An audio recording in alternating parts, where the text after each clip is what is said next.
Hello, everybody. Welcome to another discussion under the DM's Diary for Rime of the Frost Maiden. If you don't know what I'm talking about, please go back and look at the first video that says Session 0. This is where I'm talking about the campaign setting, Rime of the Frost Maiden. I created another one. We ran it today. This was session 3. One of our people couldn't be here, so this is made for them in the intention of other DMs seeing what I did differently and seeing what they could do differently, because we're not all perfect, and we can always learn something from each other. Um, so instead of going back and telling you what's happened, they're still in the Luskan Arms. Grim is outside of the Luskan Arms with his sled, waiting for his contact to show up. And inside is Parley Stewmaker. He is cooking away happily and successfully. And Gall is sitting there drinking. I have Mario Bargatsky. Bargatze? Yes, Bargatsky. There's not a K in there. I have him leave, and there's a moment of silence and like contemplation as the characters kind of gather themselves and get ready to play. And I talk about how the second command of this town, Scath, is walking forward with Findrel and the others in order to, like, a group of guards, in order to ensure that they wrangle all of the party. Grim acts like he doesn't understand their language, only speaks to them in Undercommon, and the guards kind of usher him in, but they leave him alone because they know that they think that he means no harm. But they do approach Parley and Gall, and Findrel explains to Gall that they need to be seen upstairs by Nerith, the speaker. They don't really resist. They go upstairs, and Grim kind of waits down there for them. They get their weapons taken away. They walk in with Scath to see Nerith feeding meat to winged snakes in cages. The room is full of luxury and whatnot.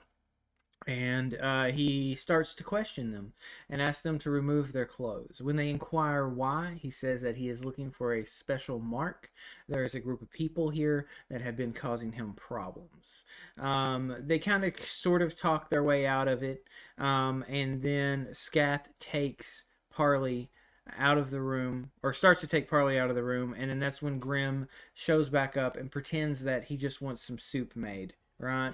He just needs some soup made. He would really like it if Parley could make it. But he says that in broken common in order to, like, still convince people that he doesn't know what he's talking about. The attempt is to free Parley and Gall from the clutches of Nerith without any violence. There's a moment of contemplation, but the guards take Grim downstairs, and they all happily have soup together, and they really enjoy it. This is the map of Targos. They really enjoy the soup. They're enjoying Grim's company. Parley gets led out of the Luskan Arms, and then Gall and Nerith are left alone. Gall and Nerith have a back and forth. Gall shows his pendant. Nerith looks at it. They don't know if he recognizes it or not. But then he comes out right and tells them that he is looking for the Harpers. That Nerith is part of the Zentarum, and that if they're not Harpers, maybe they could work together. And Gall keeps talking to him, trying to glean some type of information, hoping to, get everything back. On the other hand, Parley is led through the streets, tries to talk his way out of everything, but it doesn't work. He makes it to this market square where there are 4 sleds with 4 axe beaks connected to them, and there are men and women loading carts onto these sleds. He notices that it is a black circle with a golden wolf paw on the crates. That's when this dwarven woman appears named Torga Icebane, and she is given money by Scath, and Scath tells her good job, asks her to stay around, and she says she won't. And then Scath messes with Parley's mind by pretending to sell him, but Parley's rolls an insight and sees that he's kind of messing with him. While this is going on, he catches the attention of a man who isn't wearing cold weather gear. He is just wearing a blue vest. He walks over and gets down in Parley's face and acts really, really weird. It's disturbing to everybody in the party. It's a part that I knew was going to happen, planned for it, and figured that it was going to be a little uncomfortable. But he told Parley that he would see him later and then walks off. So while that's going on, that happens, and then Scath like moves Parley back. The discussion with Nerith dries out, and he tells Gaul, he's like, if since you released our human sacrifice, you really messed things up. You have to pick a new one, and he produces this bowl, and he reaches in there and he pulls it out, and he pulls out a name, and he realizes that the name is Mr. Gort, the cook that just quit. And he says that he'll give it to Scath. So he leaves Nerith and goes downstairs. Scath comes in, sits at the bar. The guards around Grim are pretty drunk by this point. And Parley gets uncomfortable and kind of goes to the bar and orders from Owen, the barkeep, the strongest drink possible. Owen goes away. When he comes back, he brings back this metal case with a lock on it, opens it up, and produces the most beautiful teardrop bottle that Parley's ever seen. It has all of this filigree on it, gold and gems. Charges him some money, pours him about this much, and Grim sees this happening. And while Parley's considering that over, Grim goes and he arm wrestles every single guard. He wins every single one until he gets to a guy named Mr. Brunt. Mr. Brunt is bigger. People are betting and cheering him on. And then he uses his barbarian rage, no, reckless attack, and breaks Mr. Brunt's arm. And then he's cheering, and everybody's cheering, and they don't notice Mr. Brunt's arm's broken. And he grabs up Parley before Parley can do anything, and it's like cheering and having him all cheerful and happy. But that's how that goes, and the barkeep is really, really happy, and everything is great. And that's when Gaul steps outside because he can't take everything that was a lot to deal with. So he's trying to take a breath, and then Parley goes to the bar, and the barkeep comes back with that drink. I had it backwards there for a minute. With the strong drink, and the barkeep says it either gets you really drunk or it kills you. So Parley takes it, drinks it, rolls a Constitution saving throw. He's immediately drunk, but he gets like this inspiration on how to create all these meals. So he rushes to the kitchen, and he's just making meal after meal after meal with this inspiration in his head. And then Grim is like, to hell with it, I am too. Rolls a Constitution saving throw. Super drunk, but he's really friendly with everybody, and he's really like go lucky and happy. And they keep throwing silver at him for where he arm wrestled. They cheer both of them on because they drank so much. Around this time, Gaul is approached by a dog. Well, it's a wolf. Pretty much comes running with straps on it, kind of nips at him, and he follows it along until he gets to he realizes that it's trying to get him to go somewhere. So he follows it to this door where he's greeted by this man who is looking for his husband named Keegan. The man's name is Garrett. Garrett explains that Keegan likes to give people tours and travel around in this Icewind Dale thing. He's a survivalist, and he never leaves his wolf behind. The wolf's name is Boy. So he gets really worried, really upset, and asks Gaul if he can help him. And Gaul says, of course, I'll definitely help you. So he does. They agree to that, and he tells Gaul, here's a gem worth so much gold. and this is all I have. And Gull's like, okay, that'll be fine. So he leaves um, Garrett and goes back to the Luskan Arms, and he sees that Scath is there, and he gives Scath the paper that had Mr. Gort's name on it. But before he did that, he went to the other end of the bar and wrote Nerth's name on a different piece of paper. Slides up, sits down beside Scath, orders a normal drink. And he's like, he asks Scath a few questions. Scath looks at the name, says interesting, puts it away, and says that he'll consider it. And then Gull does something that I didn't expect that he would do. He lied and told him that he's been working for the Harpers and he's got some type of business up here. And Scath questions him and says, "Did you tell Nerith?" And he says no. And Scath nods. And he's like, "You worked us over. You got 2 days before I come after you." So they have a 2-day limit in Targos before everything goes bad. After that, he gets up and leaves, and Gull is a little shaken again, so he orders the strongest drink. He drinks it, fails his Constitution saving throw, passes out. The night goes by without any more conflict. They all go to bed, and because they were all drunk, they don't get any rolls or anything. So when Parley opens his door, there is a fish nailed to the door. It is supposed to be a message. Parley, the happy-go-lucky person that he is, grabs it and thinks, "Hey, I'm going to cook this later." So then they go downstairs, and they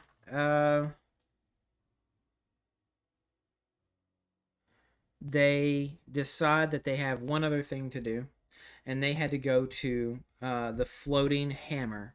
At the very beginning, they were told to go to the floating hammer to help out the orc that was made for sacrifice to check on her friend. So they go to the floating hammer. The front door is locked. They don't go around the back door and check it. The front door is locked. They can't get it open. They let Grim smash it open. They go inside and they see 8 tables with all of these like small ships on them, right? Small ships that that this person sold their ship, right? So they look around, and then Gull, before he looks anywhere else, gets this idea to cover it up and make it look like somebody else has done this.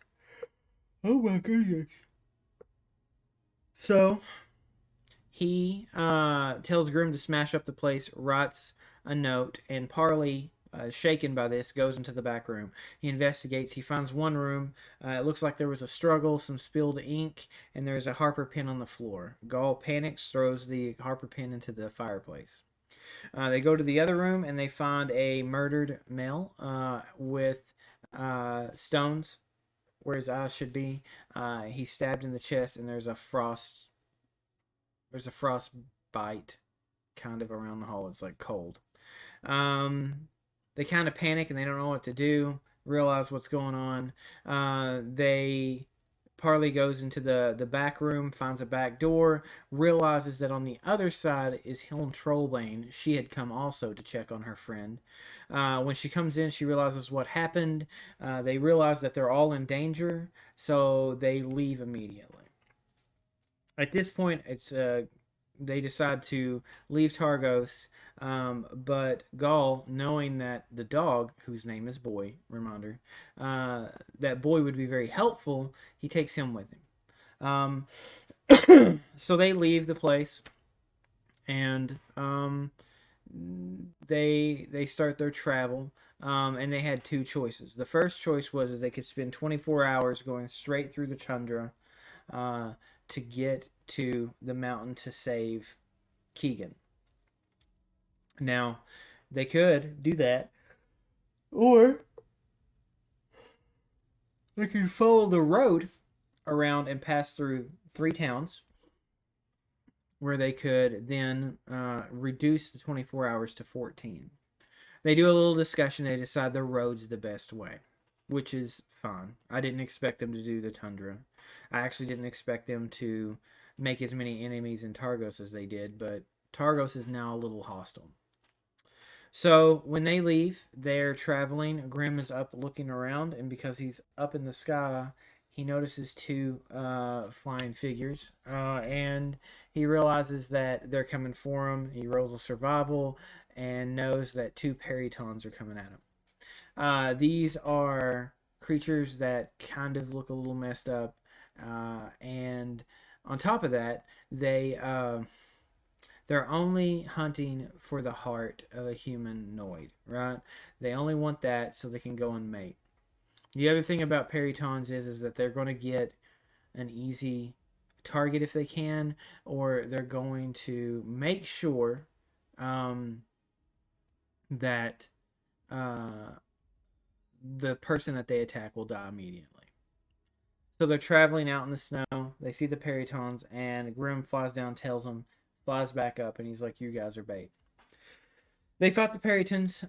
The female grabs Parley and tries to fly away with him. Is hit by Tasha's hideous laughter, so that doesn't work. Tasha's hideous laughter is used again to drop the other out of the sky, and then with the help of Grim, they beat them both. I mean, completely to death. Right, there's nothing left. It's a very quick fight. They were going for Parley because he's the smallest. They could have picked him up and flew off, and it would have been fine. Then they rolled a survival. And to see if they could gather anything. They gathered two Periton wings and the horns. And a Periton, if you can't see the picture, it's kind of like an elk face with dog teeth, elk ears, and then the rest of it's a bird. So they rolled and they got some items, and it came out of this. This is a supplement that you can buy on the DM's Guild, and it helps out. It's the basic monster manual, monsters and what you can gather from them. It saves me a lot of time. It'll save you a lot of time. I think that it would be very helpful for you to get this. So they do that, and then they continue to travel because it's only 3 hours to Bryn Shander, and that's where they're going. They go and they see Bryn Shander. Bryn Shander is a city on a mountain, and they notice that all the trees have been cut off the mountain to make the massive wall around it. They go up and they're addressed by a very young man who's trying to be a guard. He's desperately trying to wake up somebody beside of him. Finally, a bugbear raises up and looks over at him, says they're okay, and then the doors open, and then that's where we ended the session. It was a good session. One of the things that happened, though, that may be very interesting to see what comes is, again, Gall admitted or lied and said that he worked for the Harpers. So now there's that. I forgot to mention because Mario wasn't there. There's some things they learned. Parley Stewmaker was informed that there's a 2,000 gold bounty on Mario by his ex-lover, which will probably increase now. There's a rumor going around that there's a Bargatze clan or a gang that's rising up in this town. That all started when Mario told Fendril the guard that he was somebody important and gave him a 5 in the other one. So there's two very interesting tidbits of information there that seem to, kind of insinuate that more can go on. I was really shocked how well they did with that. The one thing that I found funny is that I go too deep sometimes in describing things, or I go too deep into listing things, and this isn't their fault. I mean, they did what they were supposed to do. They did what they needed to do, But in the shipwright's house, I had a list of all of the ships and models and how much they cost and how much all of that. That's not in the book. That was just me going ham on lore and watching Grim destroy the tables and stomping on some of the little boats hurt a little bit, but I really also enjoy that too because it's one of the things about being a DM is like you'll write pages and then you'll never get to use them. So it was really cool. I really enjoyed it. But yeah, that's what happened in that session. Until next time, keep rolling those 20s, and I'll see you later.